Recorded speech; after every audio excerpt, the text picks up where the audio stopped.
الحمد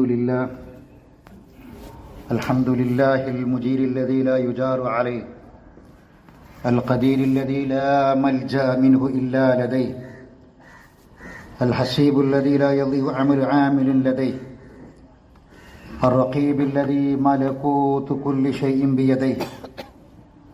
أحمده شاكرا وأتوب إليه غافرا وأستعينه ناصرا وأسلم لقضائه صابرا، وأشهد أن لا إله إلا الله وحده لا شريك له، إلها واحدا لا إله لنا سواه، وربا لا نعبد إلا إياه، وأشهد أن محمدا عبده ورسوله استخلصه واصطفاه وأيده به الحق وأعلاه. صلى الله على محمد وعلى آله وأصحابه ومن والاه، كما اختاره لإقامة دينه وارتضاه، وعلى التابعين لهم بإحسان إلى يوم الدين بالأقوال والأفعال والأقرار، وسلم تسليما كثيرا. أيها الناس اتقوا الله عباد الله، يا أيها الذين آمنوا اتقوا الله حق تقاته فلا تموتن إلا وأنتم مسلمون. أعوذ بالله من الشيطان الرجيم. وجاهدوا في الله حق جهاده هو اجتباكم وما جعل عليكم في الدين من حرج ملة أبيكم إبراهيم هو سماكم المسلمين من قبل وفي هذا ليكون الرسول شهيدا عليكم وتكونوا شهداء على الناس وأقيموا الصلاة وآتوا الزكاة واعتصموا بالله هو مولاكم فنعم المولى ونعم النصير. ബഹുമാനരായ സത്യവിശ്വാസികളെ, വിശ്വാസിനികളെ, ജീവിതത്തിൻ്റെ എല്ലാ തലങ്ങളിലും സർവശക്തനായ അള്ളാഹുവിൻ്റെ നിയമനിർദ്ദേശങ്ങളെയും വിധിവിലക്കുകളെയും പരിപൂർണമായും പഠിച്ചും അംഗീകരിച്ചും പാലിക്കാൻ പരിശ്രമിക്കണമെന്ന് ഓർമ്മപ്പെടുത്തുകയാണ്, വസിയ്യത്ത് ചെയ്യുകയാണ്. അള്ളാഹു നമ്മെ എല്ലാവരെയും അതിനനുഗ്രഹിക്കുമാറാവട്ടെ. പരിശുദ്ധ ഖുർആനിലെ 22-ാം അധ്യായമായ സൂറത്ത് ഹജ്ജിലെ അവസാനത്തെ ആയത്താണ് ഓതിപ്പിച്ചത്. വജാഹിദു ഫില്ലാഹി ഹഖ്ക ജിഹാദി, അള്ളാഹുവിൻ്റെ മാർഗത്തിൽ നിങ്ങൾ കഠിനാധ്വാനം ചെയ്യണം, കഠിന പരിശ്രമം നടത്തണം. നടത്തേണ്ട മുറപ്രകാരമായിരിക്കണം ആ ജിഹാദ് ചെയ്യേണ്ടത്. ഹുവജിതബാക്കും, അവനാണ് നിങ്ങളെ ഉത്കൃഷ്ടവാന്മാരായി തിരഞ്ഞെടുത്തത്. വമാ ജഅല അലൈക്കും ഫിദ്ദീനി മിൻ ഹറജ്, ഈ മതത്തിൽ ഒരു പ്രയാസവും അവൻ ഉണ്ടാക്കി വെച്ചിട്ടില്ല. ഒരാൾക്ക് ചെയ്യാൻ പറ്റാത്ത ഒന്നുമില്ല ഈ മതത്തിൽ. മില്ലത്ത് അബീക്കും ഇബ്രാഹിം, നിങ്ങളെ പിതാവായ ഇബ്രാഹിമിന്റെ മാർഗമാണിത്. ഹുവ സമ്മാക്കുമുൽ മുസ്ലിമീൻ, നിങ്ങൾക്ക് മുസ്ലിമീങ്ങളെന്ന് പേരിട്ടത് അവനാണ്. അള്ളാഹ് പറയാണ്, നാം ആണ് നിങ്ങൾക്ക് മുസ്ലിമീങ്ങളെന്ന് പേരിട്ടത്. മിൻ ഖബിൽ വഫീ ഹാദാ, ഈ ഖുർആനിലും ഇതിനു മുമ്പുള്ള വേദഗ്രന്ഥങ്ങളിലും മുസ്ലിം എന്ന് പേരിട്ടത് അള്ളാഹയാണ്. ലിയകൂന റസൂൽ ഷഹീദൻ അലൈക്കും, നിങ്ങളുടെ റസൂൽ നിങ്ങൾക്ക് സാക്ഷിയാകണം, അതിനുവേണ്ടിയാണ്. വതകൂനു ശുഹദാ അലന്നാസ്, നിങ്ങൾ ജനങ്ങൾക്കും സാക്ഷികളാകണം. അഖീമുസ്സലാ, നമസ്കാരം നിലനിർത്തണം. വഅതു സകാ, സകാത്ത് കൊടുക്കണം. വഅതസിമു ബില്ലാ, ഭിന്നിക്കരുത് മുസ്ലിമീങ്ങൾ. നിങ്ങൾ അള്ളാഹിന്റെ പാശത്തെ മുറുകെ പിടിക്കണം, നിങ്ങൾ ഐക്യത്തോടെ മുന്നേറണം. ഹുവ മൗലാക്കും, അവനാണ് നിങ്ങളെ യജമാനൻ. വനിഅമൽ മൗല വനിഅമൻ നസീർ, എത്ര നല്ല യജമാനനാണ്, എത്ര നല്ല സഹായിയാണ്. ഈ ഒരു ആയത്തിൽ, സൂറത്ത് ഹജ്ജിന്റെ അവസാനത്തെ ആയത്തിൽ ഇന്ന് നമ്മൾ കേൾക്കേണ്ട മുഴുവൻ സന്ദേശങ്ങളും ഉൾക്കൊണ്ട് കഴിഞ്ഞു. മാനവ ചരിത്രത്തിൽ അതുല്യവും അനർഘവുമായ ഒരു അധ്യായം, അതിൻ്റെ ഓർമ്മ പുതുക്കലാണ് ബലിപെരുന്നാൾ കൊണ്ട് ഉദ്ദേശിക്കുന്നത്. ജീവിതം കൊണ്ട് ചരിത്രം തീർത്ത ഒരു പ്രവാചകൻ, പരിശുദ്ധ ഖുർആനിൽ 69 തവണ പേര് പറഞ്ഞൊരു പ്രവാചകൻ. ആ പ്രവാചകന്റെ ജീവിതത്തിന്റെ ത്യാഗോജ്ജലമായ ഏടുകളെ അനുസ്മരിക്കുന്നത് കൊണ്ടാണ് ഇന്നത്തെ യൗമുൻ നഹർ അഥവാ ദുൽഹജ്ജ് 10 അഫ്ളലുൽ അയ്യാമി ഇൻദല്ലാഹ്, അള്ളാഹിന്റെ അടുക്കൽ ഏറ്റവും ശ്രേഷ്ഠമായ ദിനമാണ് എന്ന് പറയാൻ കാരണം, ഫസല്ലി ലിറബ്ബിക വൻഹർ, നീ നിന്റെ റബ്ബിന് വേണ്ടി നിസ്കരിക്കുക, ബലിയർപ്പിക്കുക. നിസ്കാരം കഴിഞ്ഞു, ഇനി നമ്മൾ ബലിയറുക്കും. ആയിരക്കണക്കിന് ദശകങ്ങൾ പിന്നിട്ടിട്ടും കോടിക്കണക്കിന് ആളുകൾ ഓർക്കുകയും മാതൃകയാക്കുകയും ചെയ്യുന്നു ഈ പ്രവാചകനെ. എന്തുകൊണ്ട്? അനുകരണത്തിന്റെ കാലമാണിത്. വേടൻ എന്നൊരു ചെറുപ്പക്കാരൻ്റെ ചുറ്റും 10,000 ഒരുമിച്ച് കൂടിയത് ഒരു പക്ഷേ പലതുകൊണ്ടുമാണ്. എന്നാൽ അനുകരിക്കാൻ പറ്റിയൊരു മാതൃക, അനുകരിക്കേണ്ട മാതൃക അത് എപ്പോഴും വളരെ വ്യക്തമായിരിക്കണം, സുതാര്യമായിരിക്കണം. ഒരാൾക്ക് അവൻ്റെ ഐഹിക ജീവിതത്തിലും പാരത്രിക ലോകത്തിൽ വിശ്വസിക്കുന്നവന് ആ ജീവിതത്തിലും വിജയിക്കാനും രക്ഷപ്രാപിക്കാനും കാരണമായ വിഷയങ്ങളായിരിക്കണം. ഉസ്വത്തുൽ ഹസന ഫി ഇബ്രാഹിം നബിയിൽ ഉത്തമമായ മാതൃകയുണ്ട്. ഏതൊക്കെ രംഗത്ത്? എല്ലാ രംഗത്തും. നമ്മൾ പറയും നാട് നന്നാകണമെങ്കിൽ വീടുകൾ നന്നാകണം, വീടുകൾ നന്നാകണമെങ്കിൽ വ്യക്തികൾ നന്നാവണം. ഏത് ക്ലാസുകളിലും ഏത് ഉത്ബോധനങ്ങളിലും വ്യക്തിത്വ വികസന ക്ലാസുകളിലും ഒരു വ്യക്തിക്കുണ്ടാകേണ്ട ഗുണങ്ങൾ പറഞ്ഞു കൊടുക്കും. പരിശുദ്ധ ഖുർആനിൽ ഇബ്രാഹിം നബിക്ക് 15 നാമങ്ങൾ പറഞ്ഞിട്ടുണ്ട്. ഒരു വ്യക്തിക്കുണ്ടാകേണ്ട 15 ഗുണങ്ങൾ പരിശുദ്ധ ഖുർആനിൽ ഇബ്രാഹിം നബിക്ക് പറഞ്ഞിട്ടുണ്ട്. അത് ഓരോന്ന് അർത്ഥം മാത്രം പറഞ്ഞാൽ മതി. അങ്ങനെ ഒരാളായാൽ ആ വ്യക്തിയാണ് ഏറ്റവും നല്ല വ്യക്തി. ആ വ്യക്തികൾ ഉൾക്കൊള്ളുന്ന ഒരു കുടുംബമാണ് ഏറ്റവും നല്ല കുടുംബം. ആ കുടുംബങ്ങൾ ഉൾക്കൊള്ളുന്ന സമൂഹമാണ് മാതൃകാ സമൂഹം. എന്തൊക്കെയാണ് പറഞ്ഞത്? ഒന്ന്, ഹലീമാണ്, സഹനശീലനാണ്. പരീക്ഷണമാണ് ലോകം, പരീക്ഷണത്തിൽ സഹിക്കാനുള്ള കൽപ്പുണ്ടാകണം.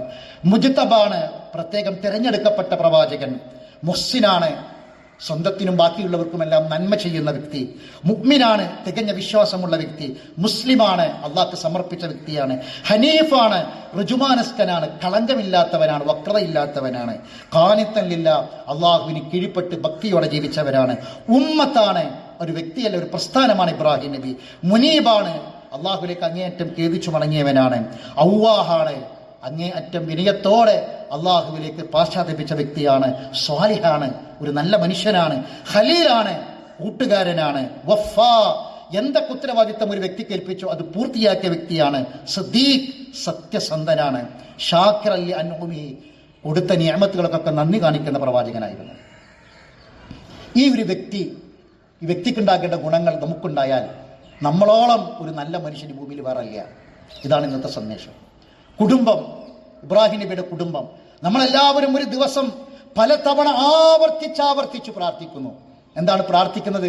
അല്ലാഹുമ്മ ബാരിക് അലാ മുഹമ്മദിൻ വഅലാ ആലി മുഹമ്മദ് കമാ ബാരക്ത അലാ ഇബ്രാഹിം വഅലാ ആലി ഇബ്രാഹിം.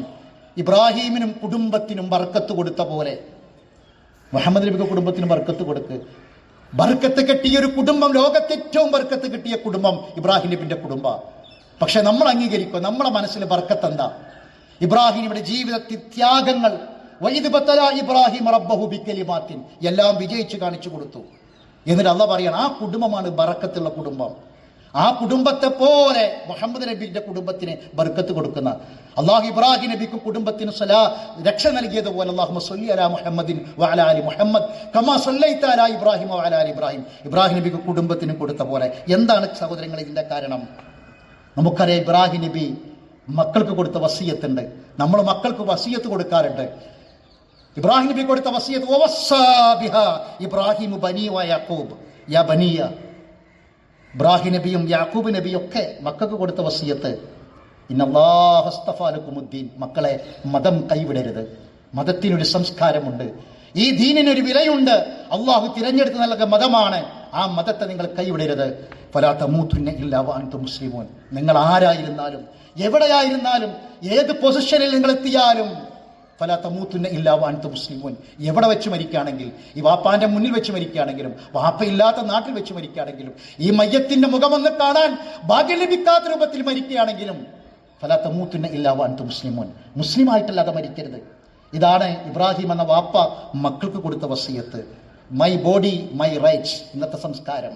സഹോദരങ്ങളെ, ഈ സംസ്കാരം എന്തുകൊണ്ട് വളർന്നു വരുന്നു? നമ്മുടെ കുടുംബം ശിഥിലമാകാൻ കാരണമെന്ത്? നമ്മുടെ കുടുംബത്തിന്റെ വിഷയങ്ങൾക്ക് കണ്ണുനീരിന്റെ കാരണമെന്ത്? വാതിലടച്ച് മുഖാമുഖം ഇരുന്ന് കരയുന്ന ദമ്പതികളുണ്ട്. മക്കളെ വിഷയം പറഞ്ഞ് ഒരാളോട് പറയാൻ കഴിയില്ല. ഒരു കൂട്ടുകാരുമായോ ബന്ധുക്കളുമായോ പങ്കുവെക്കാൻ കഴിയാതെ കുടുംബത്തിലെ പ്രശ്നങ്ങൾ പറഞ്ഞ് പൊട്ടിക്കരയുന്ന ആളുകളുണ്ട്. നമ്മൾ പ്രാർത്ഥിക്കുകയാണ്, റബ്ബനാ ഹബ് ലനാ മിൻ അസ്വാജിനാ വ ദുരിയാത്തിനാ ഖുർറത അഈൻ. കണ്ണിന്റെ കുളിർമ. എന്താ കുളിർമ? തണുപ്പാണ്. കണ്ണിന്റെ തണുപ്പ് ചോദിക്കുകയാണ്. പക്ഷെ ചുടുകണ്ണീരാണ്. കൈ ഉയർത്തി കണ്ണിന്റെ കുളിർമ ചോദിക്കുന്ന, കണ്ണിന്റെ തണുപ്പ് ചോദിക്കുന്ന നമ്മുടെ കണ്ണിൽ നിന്ന് സഹോദരങ്ങളെ വരുന്നത് ചുടുകണ്ണീരാണ്. എന്താണ് ഇതിന്റെ കാരണം? ഏറെ വീടുകളിലും പ്രശ്നങ്ങളാണ്. ഇബ്രാഹിം നബി അലൈഹി സ്വലാത്തു വസ്സലാം മക്കളെ ചേർത്ത് നിർത്തി.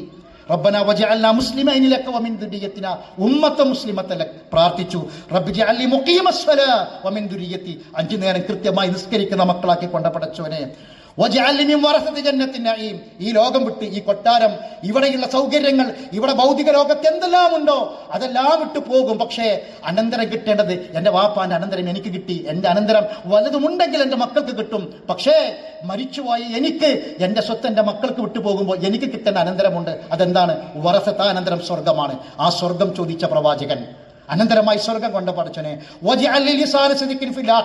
പിൽത്തലമുറയിൽ ഒരു നല്ല വാക്ക് എന്നെ കുറിച്ച് പറയണം. ഒരു നല്ല വാപ്പയായിരുന്നു, ദീനുള്ള വ്യക്തിയായിരുന്നു, ഒരുപാട് നന്മകൾ ചെയ്ത വ്യക്തിയായിരുന്നു.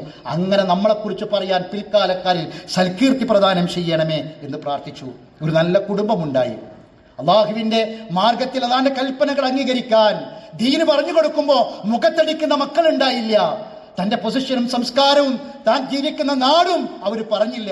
ഏത് നാട്ടിൽ എവിടെയാണെങ്കിലും എന്റെ ദീൻ ഞാൻ കൈവിടില്ല, അള്ളാന്റെ കൽപ്പന അംഗീകരിക്കും. ഇബ്രാഹിം നബി പറഞ്ഞു, മോൻ അറുക്കാനാണ് റബ്ബിന്റെ കൽപ്പന. എന്താ നിന്റെ അഭിപ്രായം? വാപ്പയെ തിരുത്തിയ മകൻ പറഞ്ഞു, എന്താണോ ഫഫ്അൽ മാ തുഅ്മർ, അള്ളാഹ് കൽപ്പിച്ചത് എന്താണോ അത് ചെയ്യണ്ട വാപ്പ. എന്താണ് എന്നോട് ചോദിക്കുന്നത്? ഞാൻ കിടന്നു തരും. ഫതല്ലഹു ലിൽ ജബീൻ, അറുക്കാൻ വേണ്ടി ചെരിഞ്ഞു കിടന്നു കൊടുത്തിട്ട് ആ മകൻ പറയുന്നു, സതജിദുനി ഇൻഷാ അല്ലാഹു മിനസ് സാബിരീൻ. ഞാൻ പിടക്കുകയോ എഴുന്നേറ്റോടുകയോ ചെയ്യില്ല. അള്ളാഹിന്റെ കൽപ്പന അറുക്കാനാണെങ്കിൽ ഞാൻ കിടന്നു തരും. സതജിദുനി ഇൻഷാ അല്ലാഹ്, നിങ്ങൾക്ക് എന്നെ കാണാം വാപ്പ മിനസ് സാബിരീൻ, ക്ഷമയോടുകൂടി കിടന്നു തരുന്നവനായി നിങ്ങൾക്ക് എന്നെ കാണാം. നോക്കൂ നിങ്ങൾ, ഇതാണ് സഹോദരങ്ങളെ ഇബ്രാഹിം നബിന്റെ കുടുംബം. ഇബ്രാഹിം നബി ചേർത്ത് പിടിച്ചു വളർത്തിയ കുടുംബം ഇതാണ്. ഈ കുടുംബമാണ് സമൂഹമായി മാറേണ്ടത്. ഖുൽ ഇന്ന സ്വലാത്തി വനുസുക്കി വമഹിയായ വമമാതി ലില്ലാഹി റബ്ബിൽ ആലമീൻ.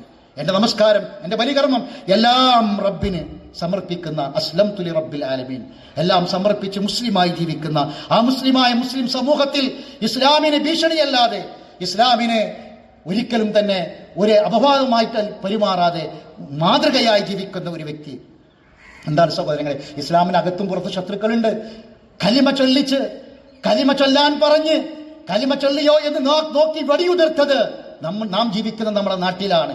എത്രമാത്രം ക്ഷീണമുണ്ടായി നമ്മുടെ മതത്തിന്, എത്രമാത്രം പ്രയാസങ്ങൾ ഉണ്ടായി നമ്മുടെ മതത്തിന്. സഹോദരങ്ങളെ, ഇസ്ലാം ഒരിക്കലും തീവ്രവാദം പഠിപ്പിച്ചിട്ടില്ല, ഭീകരവാദം പഠിപ്പിച്ചിട്ടില്ല. ഒരിക്കലും ഈ മതത്തിലേക്ക് ഒരാളെയും നിർബന്ധിക്കരുത്. പരിശുദ്ധ ഖുർആനിലെ ഏറ്റവും മഹത്തായ ആയത്ത് ഏതെന്ന് ഞാൻ ഈ സദസ്സിനോട് ചോദിച്ചാൽ ഈ സദസ്സിൽ ഏതൊരു കുട്ടിയും പറയും ഖുർആനിലെ ഏറ്റവും മഹത്തായ ആയത്തായത്തുൽ കുർസിയാണ്. അത് അവസാനിച്ച ഉടനെ അള്ളാഹ് പറയുന്ന വാക്ക് ലാ ഇക്റാഹ ഫിദ്ദീൻ. തൊട്ടടുത്ത വാക്കതാ, ഈ മതത്തിൽ നിർബന്ധമില്ല. ഒരാൾക്കും ഈ മതത്തിന്റെ ഒരാശയം അടിച്ചേൽപ്പിക്കേണ്ടതില്ല. ഏതൊക്കെ നാട്ടിൽ ഇസ്ലാമിക ഭരണകൂടത്തിൽ എങ്ങനെ ജീവിക്കണം, ഭരണകൂടമില്ലാത്ത നാട്ടിൽ എങ്ങനെ ജീവിക്കണം, ഇതിനെല്ലാം ഖുർആൻ മാതൃകയായി പറഞ്ഞിട്ടുണ്ട്. എന്നാൽ നമ്മുടെ നാട്ടിൽ നടക്കുന്നത് എന്തൊക്കെയാണ് സഹോദരങ്ങളെ? കൊലപാതകങ്ങൾ. അതാരൊക്കെയാണ്? സ്വന്തം വീട്ടിൽ പോലും നിർഭയത്വത്തോടു കൂടി കിടന്നുറങ്ങാൻ പറ്റാത്ത അവസ്ഥയുണ്ട്. ലോക്കപ്പിൽ ആത്മഹത്യക്ക് ശ്രമിച്ച ഒരു ചെറുപ്പക്കാരനെ നമ്മൾ വായിച്ചു. ഒരു കുടുംബത്തിൽ 6 പേരെ വെട്ടിക്കൊന്ന് അവസാനം ഇന്ന് വർഷങ്ങളോളം പ്രവാസിയായി ജീവിച്ച വ്യക്തിക്ക് പിരിവെടുക്കുകയാണ് എന്ന ആളുകൾ. എവിടെ എത്തി നമ്മളൊന്ന് ആലോചിക്കണം. മനുഷ്യന്റെ അതേ സംസ്കാരം കാണിക്കണം. ഇവിടെ ജന്തുലോകത്ത് നമുക്കറിയാം 2024 കണക്കെന്താണെന്നറിയോ നിങ്ങൾ? വന്യമൃഗങ്ങൾ 66 പേരാണ് 2024 കൊന്നത്. 66 പേരെ. അതിൽ 40 പേരെ പാമ്പ് കടിച്ചും തേനീച്ച കുത്തിയും കടുന്നൽ കുത്തിയിട്ടൊക്കെ മരിച്ചത്. 20 ആള് മാത്രമാണ് കടുവയും കരടിയും പുലിയും എല്ലാം കൂടി കൊന്നത് 20 ആളെ മാത്രം. എന്നാൽ 2024 മനുഷ്യനെ കൊന്നത് എത്രയെന്ന് പറയുന്നത് നിങ്ങൾക്ക്? 300-ലധികം ആളുകളെയാണ് മനുഷ്യനെ 24 കൊന്നത്. രാധയെ പുലി കടിച്ചത്, കടുവ തിന്നത്, കടുവ പിടിച്ചത് തിന്നാനാ അല്ലെ? മനുഷ്യനെ കൊന്നത് എന്തിനാ? നമ്മൾ ആലോചിക്കണം. നമ്മൾ അതപ്പതിച്ചു പോയി. എവിടേക്ക് അതപ്പതിച്ചു പോയി എന്ന് നമ്മൾ ചിന്തിക്കണം. അതുകൊണ്ട് മഹത്തരമായ ഒരു ആശയത്തെ ഇസ്ലാം മുന്നോട്ട് വെക്കുന്നുണ്ട്. അത് കാണാൻ നമുക്ക് സാധിക്കണം. 45,000 ആളുകളെയാണ് ഫലസ്തീനിൽ കൊന്നൊടുക്കിയത്. ആലോചിക്കണം നമ്മൾ എന്തിനു വേണ്ടിയാണ്?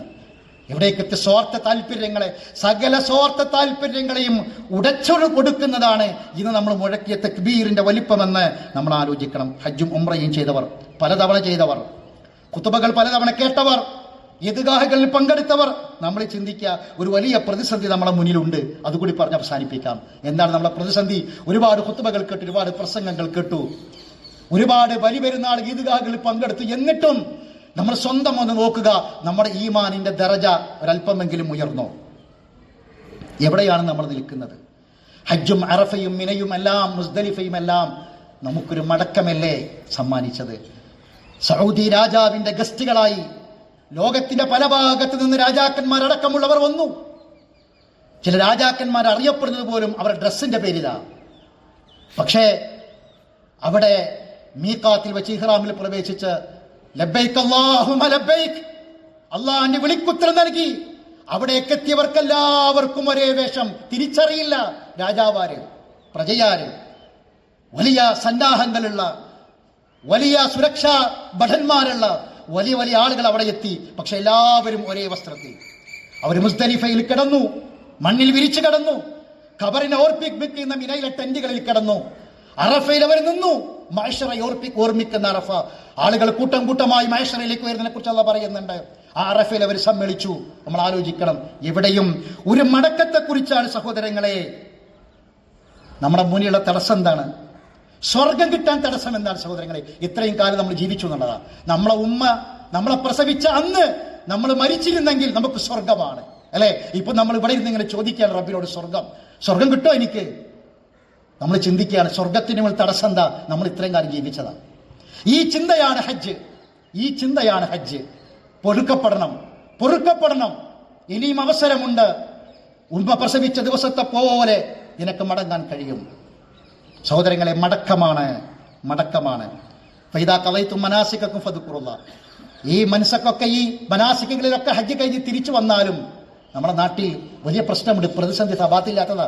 ഞാനതാ പറഞ്ഞു വരുന്നത്. എന്താണ്? ഒരു മയക്കുമരുന്ന് കേസ്, ഒരു പീഡന കേസ്, ഒരു കൊയൽപ്പണ കേസ്, അവിടെയൊക്കെ ഒരു ഹാജിയുടെ പേര് കാണുന്നു. കഅബാലയത്തെ തവാഫ് ചെയ്ത് അറഫയിൽ പൊട്ടിക്കരഞ്ഞവരാണ്, അല്ലെ? എന്നിട്ട് അവർ ശേഷം എന്തുകൊണ്ട് പിന്നെയും ഇങ്ങനെയായി? ഫൈദാ ഖളൈതും മനാസികക്കും ഫദ്കുറുല്ലാഹ്. നിങ്ങൾ ഹജ്ജിന്റെ കർമ്മങ്ങളൊക്കെ നിർവഹിച്ചു കഴിഞ്ഞാൽ അള്ളാഹനെ ഓർക്കണം. മരിക്കുന്നത് വരെ അള്ളാഹനെ ഓർക്കണം. അപ്പൊ നിലനിൽക്കാൻ, ഈമാൻ വർദ്ധിക്കാൻ, സബാത്ത് കിട്ടാൻ ഒരേ ഒരു മാർഗമേ ഉള്ളൂ സഹോദരങ്ങളെ. നിഷേധികൾ റസൂലുള്ളാഹിനോട് ചോദിച്ചു, വഖാലല്ലദീന കഫറു. എന്താ ചോദിച്ചത്? ഈ ഖുർആൻ ജുംലത്തുൻ വാഹിദ, തൗറാത്ത് പോലെ ഇഞ്ചീൽ പോലെ ഒരു ഗ്രന്ഥമായ പോലെ, ഒരു ഗ്രന്ഥത്തിന്റെ പേരിൽ അഭിമാനിക്കാനല്ല. തൗറാത്ത് പോലെ ഒരു ഗ്രന്ഥം കൊടുത്താൽ പോരെ. പിന്നെ എന്തിനാണ് 23 കൊല്ലം കൊണ്ട് കുറേശ്ശെ ഇറക്കിയത്? കദാലിക ലിനുസബ്ബിത ബിഹി ഫുആദക്. നിന്റെ ഹൃദയത്തിന് സബാത്ത് കിട്ടാൻ വേണ്ടിയാണ്. മാറിപ്പോകും. ഇന്നുള്ള ഈ പ്രസംഗം കേൾക്കുമ്പോഴുള്ള മനസ്സ് ഇവിടെ നിന്ന് ഇറങ്ങിയാൽ ചിലപ്പോൾ മാറാൻ സാധ്യതയുണ്ട്. പക്ഷെ എവിടെയാണ് മരണം നമ്മളെ കാത്തിരിക്കുന്നത് എന്നറിയില്ല. അതുകൊണ്ട് സഹോദരങ്ങളെ, ഒറ്റ മാർഗമുള്ളൂ, ഖുർആൻ പഠിക്കണം. അത് ജീവിതത്തിന്റെ ഭാഗമാക്കി മാറ്റണം. ഒരൊറ്റ ഉദാഹരണം ഞാൻ പറയാം. ഇന്ന് നമ്മൾ ചൊല്ലിയ തക്ബീർ, അല്ലാഹു അക്ബർ, അല്ലാഹു അക്ബർ, ലാ ഇലാഹ ഇല്ലല്ലാഹു, അല്ലാഹു അക്ബർ, അല്ലാഹു അക്ബർ വലില്ലാഹിൽ ഹംദ്, ഇത് ഉൾക്കൊള്ളുന്ന ആയത്തേതാ ഖുർആനിലെ? പരിശുദ്ധ ഖുർആനിലെ ഒരായത്തുണ്ട്. ഈ തക്ബീർ ഇതേപോലെ പറയുന്ന ഒരു ആയത്ത് ഖുർആനിലുണ്ട്. നിങ്ങൾ വീട്ടിൽ ചെന്ന് മറച്ചു നോക്കുക. സൂറത്ത് ഇസ്രാഈലിന്റെ, ബനു ഇസ്രാഈലിന്റെ ചരിത്രം പറയുന്ന സൂറത്ത് ഇസ്രാഈലിന്റെ അവസാനത്തെ ആയത്ത്, ഖുലിൽ ഹംദുലില്ലാഹ്. ആലോചിക്കണം സഹോദരങ്ങളെ, അൽഹംദുലില്ലാഹ് അല്ലദീ ലം യത്തഖിദ് വലദ. ഹംദ് പറയണം. ആരാണ്? മക്കളില്ലാത്ത പടച്ചവൻ. വലം യകുൽ ലഹു ശരീകുൻ ഫിൽ മുൽക്ക്. അധികാരത്തിൽ ഒരു ഇല്ലാത്ത അല്ലാഹു. അതാരാ? ലാ ഇലാഹ ഇല്ലല്ലാഹ്. ഹംദ് പറഞ്ഞു, ലാ ഇലാഹ ഇല്ലല്ലാഹ് പറഞ്ഞു. അവസാനം എന്താണ് അവസാനിപ്പിക്കുന്നത്? സൂറത്ത് ഇസ്രാഈലിന്റെ അവസാനത്തെ ആയത്തിന്റെ അവസാനത്തെ വാക്യത ഫകബ്ബിർഹു തക്ബീറാ. ഫകബ്ബിർഹു തക്ബീറാ. ഇത് കഴിഞ്ഞിട്ടാണ് സൂറത്ത് അൽ കഹ്ഫ് തുടങ്ങുന്നത്. ഫകബ്ബിർഹു തക്ബീറാ. അല്ലാഹു അക്ബർ, അല്ലാഹു അക്ബർ, അല്ലാഹു അക്ബർ, ലാ ഇലാഹ ഇല്ലല്ലാഹു, അല്ലാഹു അക്ബർ, അല്ലാഹു അക്ബർ വലില്ലാഹിൽ ഹംദ്. ഹംദ് കൊണ്ട് തുടങ്ങി ലാ ഇലാഹ ഇല്ലല്ലാഹ് പറഞ്ഞ് തക്ബീർ കൊണ്ട് അവസാനിപ്പിക്കുന്ന ആയത്ത്. സഹോദരങ്ങളെ, ഖുർആൻ നമ്മൾ പഠിക്കണം. ഖുർആൻ പഠിക്കാൻ നമുക്ക് സാധിച്ചാൽ നമ്മുടെ ജീവിതത്തിൽ എവിടെ വെച്ചാണോ മരണം അള്ളാഹു നിശ്ചയിച്ചത് അവിടെ വെച്ച് നമുക്ക് ശരിക്കും മരിക്കാൻ കഴിയും. വജാഹിദു ഫില്ലാഹി ഹഖ്. ഞാൻ ആയത്ത് പറഞ്ഞല്ലോ. ആ ജിഹാദ് എന്താണ് ആ ജിഹാദ്? ജാഹിദുഹും ബിഹി ജിഹാദൻ കബീറ. നിങ്ങൾ ചെയ്യേണ്ട വലിയ ജിഹാദ് അത് എന്തുകൊണ്ടാണ്? ഖുർആൻ കൊണ്ടാണ് ആ ജിഹാദ്. ലിയകൂന റസൂൽ ഷഹീദൻ അലൈക്കും. റസൂൽ സാക്ഷിയാകണം. റസൂലുള്ളാഹി സ്വല്ലല്ലാഹു അലൈഹി വസല്ലമ വേറൊരാളെ കൊണ്ട് ഖുർആൻ ഓദിപ്പിക്കും. അത് കേട്ടിട്ട് റസൂലിന് ഭയങ്കര ഇഷ്ടമാണ്. റസൂൽ പൊട്ടിക്കരഞ്ഞ ആയത്ത് എന്താണെന്ന് അറിയുന്നത്? ഫകൈഫ ഇദാ ജിനാ മിൻ കുല്ലി ഉമ്മത്തിൻ ബിശഹീദ് വജിനാ ബിക അലാ ഹൗലാഹി ഷഹീദ. നാളെ പരലോകത്ത് എല്ലാ പ്രവാചകന്മാരും സാക്ഷിയാക്കി കൊണ്ടുവരും. ഇവർക്ക് ഈ സമൂഹത്തിന് ഈ ഉമ്മത്തിന് നിന്നെ സാക്ഷിയാക്കി കൊണ്ടുവരും. എന്തായിരിക്കും നിന്റെ അവസ്ഥ എന്നാണ്. എന്താണ് സഹോദരങ്ങൾ ആ സാക്ഷിത്വം? ഇത് ഖുർആനാണ്. റസൂൽ നമുക്ക് സാക്ഷിയാണ്. എങ്ങനെ? ഖുർആൻ കൊണ്ട് സാക്ഷിയാണ്. അയ്യോ മക്മൽത്തിലക്കും ദീനക്കും. ഈ ആയത്ത് എവിടെ ഇറങ്ങിയത്? അറഫയിലാണ് ഇറങ്ങിയത്. ജൂതന്മാർ പറഞ്ഞു, ഞങ്ങൾക്കെങ്ങാനുമാണ് ഇങ്ങനെ ഒരു ആയത്തിറങ്ങിയതെങ്കിൽ ഞങ്ങൾ ഈ ദിവസം ഈദാക്കി മാറ്റുമായിരുന്നു. എന്താ അതിന്റെ കാരണം? അയ്യോ മക്മൽ, നിങ്ങൾക്ക് ദീന് പൂർത്തിയാക്കി തന്നു. ഈ അള്ളാഹുവിന്റെ അനുഗ്രഹമാണ് മതം. ആരോഗ്യം പൂർണ്ണല്ല ആണോ? നിയമത്താണ്. മക്കള് നിയമത്താണ്. പൂർണ്ണാണോ? പൂർണ്ണ നമുക്കാർക്കും അവകാശവാദമില്ല. എന്നാൽ അള്ളാഹ് പൂർത്തിയാക്കിയ ഒരേ ഒരു നിയമത്തുള്ളത് ഏതാ? ഖുർആനാണ്. ആ ഖുർആനിനെ നമുക്ക് സ്വീകരിക്കാൻ കഴിയണം. ഒരു ഇഹ്റാം കിട്ടുക, നമ്മൾ സാധാരണ ഇഹ്റാം കിട്ടുക എന്ന് പറയല്ലോ. മീഖാത്തിൽ വെച്ചാണ് ഇഹ്റാമിൽ പ്രവേശിക്കുക. എന്താ മീഖാത്ത്? ഇന്ന യൗമൽ ഫസ്ലി കാന മീഖാത്ത. തീർച്ചയായും യൗമൽ ഫസ്ലി മീഖാത്താണ്. തീരുമാനത്തിന്റെ ദിവസം, വേർപിരിയലിന്റെ ദിവസം സമയവും സ്ഥലവും നിശ്ചയിച്ചിട്ടുണ്ട്. ഒരു മീഖാത്തിന്റെ സഹോദരങ്ങളെ, നമുക്ക് മീഖാത്തിൽ വെച്ച് ഇഹ്റാമിൽ പ്രവേശിക്കല് അർക്കാൻ റുക്നിൽപ്പെട്ട നിർബന്ധാണ് അല്ലെ? ആ വസ്ത്രം ധരിച്ച് അവിടുന്ന് പോവുകയാണ്. അള്ളാഹിന്റെ വിളിക്കുത്തരം നൽകി ലബ്ബൈക് അല്ലാഹുമ്മ ലബ്ബൈക്. എങ്കിൽ സഹോദരങ്ങളെ, നമുക്കിനി ഒരു വിളി വരാനുണ്ട് റബ്ബിന്റെ. ആ വിളിക്കുത്തരം നൽകി പോകേണ്ടവരാണ് നമ്മൾ. നമ്മളെക്കുറിച്ച് ബാക്കിയുള്ളവർ പറയും ഇന്നാ ലില്ലാഹി വ ഇന്നാ ഇലൈഹി റാജിഊൻ. പലരെക്കുറിച്ച് നമ്മൾ പറഞ്ഞു. ഇനി നമ്മളെക്കുറിച്ച് പറയാൻ നമ്മൾ കാത്തിരിക്കുകയാണ്. അതുകൊണ്ട് ഒരു ഇഹ്റാം കെട്ട് നമ്മൾ നന്നാകാൻ വേണ്ടിയിട്ട് ആ ഇഹ്റാമിലേക്ക് നമ്മൾ പ്രവേശിക്കുക. നമ്മളെ മനസ്സും ശരീരവും നമുക്ക് ഏത് സമയത്ത് എവിടെ വെച്ചും. കഴിഞ്ഞ വർഷം ഈദ്ഗാഹിൽ ഉണ്ടായിരുന്നവർ പലരും ഇവിടെ ഇല്ല. ഞാനിവിടെ വരാൻ തുടങ്ങിയിട്ട്, ചെന്നൈയുമായി ബന്ധപ്പെടാൻ തുടങ്ങിയിട്ട് 8-9 വർഷങ്ങളായി. ഇവിടെ ഉണ്ടായിരുന്ന പലരും, വരുമ്പോൾ കൈപിടിച്ച് സ്വീകരിച്ചിരുന്ന പലരും ഇന്ന് ഇവിടെ എല്ലാം മരണപ്പെട്ടു പോയി. അള്ളാഹുർക്ക് മഗ്ഫിറത്തും റഹ്മത്തും പ്രദാനം ചെയ്യുമാറാവട്ടെ. ഖുർആനിന്റെ തണലിലേക്ക് വരിക. ഒരാശ്വാസം, തണുപ്പ്, കുളിർമ അനുഭവിക്കാൻ കഴിയും. ഒരു സംശയം വേണ്ട. ഖുർആന്റെ തണലിലേക്ക് വരാൻ, ചേർന്ന് നിൽക്കാൻ നമുക്ക് നമ്മുടെ മക്കൾക്ക്, കുടുംബത്തിന് സാധിക്കണം. ഇന്നത്തെ ദിവസം ഒരു ബ്രോഡ്കാസ്റ്റ് മെസ്സേജുകളും സെൽഫിയും മാത്രം ആവരുത്. വിളിക്കേണ്ടവരെ വിളിക്കണം, സന്ദർശിക്കേണ്ടവരെ സന്ദർശിക്കണം. രോഗികളുണ്ട്, ഒരു ഇറക്ക് വെള്ളം വേദനയോടുകൂടി അല്ലാതെ, കണ്ണുനീര് വന്നിട്ടല്ലാതെ ഒരു ഇറക്ക് വെള്ളം ചങ്കിൽ നിറക്കാൻ കഴിയാത്ത മാറാ രോഗികൾ സഹോദരങ്ങളെ ഉണ്ട് എന്ന് നമ്മൾ മനസ്സിലാക്കണം. തിന്നുന്നതും വിസർജിക്കുന്നതും വായയിലൂടെ. ഒരു സഹോദരൻ ചെന്നൈയിലുണ്ടായിരുന്നു. വിസർജിക്കുന്നതും ഭക്ഷിക്കുന്നതും വായയിലൂടെ. മലദ്വാരത്തിന് ക്യാൻസർ വന്ന് ക്ലോസ് ചെയ്തിട്ടുണ്ട്. ഒരു മനുഷ്യൻ എങ്ങനെ ജീവിക്കും? ആലോചിക്കണം. അങ്ങനെയുള്ളവർ നമുക്ക് ചുറ്റുമുണ്ട്. ഒരു 5 മിനിറ്റ് സമയം ഇറങ്ങി നടന്നാൽ വാവിട്ട് കരുന്ന മാറാരോഗികളെ ഒരുപാട് കാണാം. നമ്മളും ഒരുപക്ഷേ നമ്മളെപ്പോലെ ആയിരുന്നു അവരും. ഒരുപാട് പ്രതീക്ഷകൾ, സ്വപ്നങ്ങൾ, ആഗ്രഹങ്ങൾ എല്ലാം ഉണ്ടായിരുന്നു. ഒരുപക്ഷെ നമുക്കും സഹോദരങ്ങളെ വരാം. നമ്മൾ ആലോചിക്കണം. ഒരിക്കലും മറന്നു പോകരുത്. ചേർക്കേണ്ടവരെ ചേർത്ത് പിടിക്കണം. ആലിംഗനം ചെയ്യേണ്ടവരെ ആലിംഗനം ചെയ്യണം. സംസ്കാരം കളയരുത്. ഇന്നത്തെ ആഘോഷം ആഘോഷിക്കാൻ വേണ്ടി അള്ളാഹ് തന്ന 2 ദിനങ്ങൾ ഒന്നാണ്. ഈ ആഘോഷം ഇസ്ലാമിന്റെ സംസ്കാരം നിലർത്തിക്കൊണ്ട് മാത്രമായിരിക്കണം. ആഘോഷങ്ങൾ ഇസ്ലാമിൽ ആരാധനയാണ്. അതറിയണം നമ്മൾ. അതുകൊണ്ട് ചേർത്ത് പിടിക്കേണ്ടവരെ, മുസാഫത്ത് കൊടുക്കേണ്ടവരെ, എൻ്റെ സഹോദരിക്ക്, എൻ്റെ വാപ്പാക്ക്, എൻ്റെ മക്കൾക്കൊക്കെ എനിക്ക് കൈ കൊടുക്കാം, ചേർത്ത് പിടിക്കാം. പക്ഷേ കൈ കൊടുക്കാനും ചേർത്ത് പിടിക്കാനും പാടില്ലാത്തവരുണ്ട്. അത് ഈദ്ഗാഹിലാണെങ്കിലും പാടില്ല. അന്യ സ്ത്രീ പുരുഷന്മാർ എൻ്റെ മകന്, എൻ്റെ ജേട്ടൻ്റെ മകൾക്ക് കൈ കൊടുക്കാൻ പാടില്ല. എൻ്റെ മകൻ എൻ്റെ പെങ്ങളെ കുട്ടിക്ക് കൈ കൊടുക്കാൻ പാടില്ല. കാരണം എന്താ? അന്യരാണ്, വിവാഹം ചെയ്യാം. നമ്മൾ പറയും കസിൻ. ഇസ്ലാം പറഞ്ഞ സംസ്കാരമാണത്. ഇസ്ലാം പറഞ്ഞ സംസ്കാരമാണ്. പഠിച്ചാൽ മനസ്സിലാവുന്നത് എന്തുകൊണ്ടാണ് അങ്ങനെ പറഞ്ഞതെന്ന്. സഹോദരങ്ങളെ, അതുകൊണ്ട് ഇസ്ലാമിക സംസ്കാരം നിലനിർത്തിക്കൊണ്ട് മുന്നോട്ട് പോകാൻ നമുക്ക് സാധിക്കണം. അള്ളാഹു നമ്മെ അനുഗ്രഹിക്കുമാറാവട്ടെ.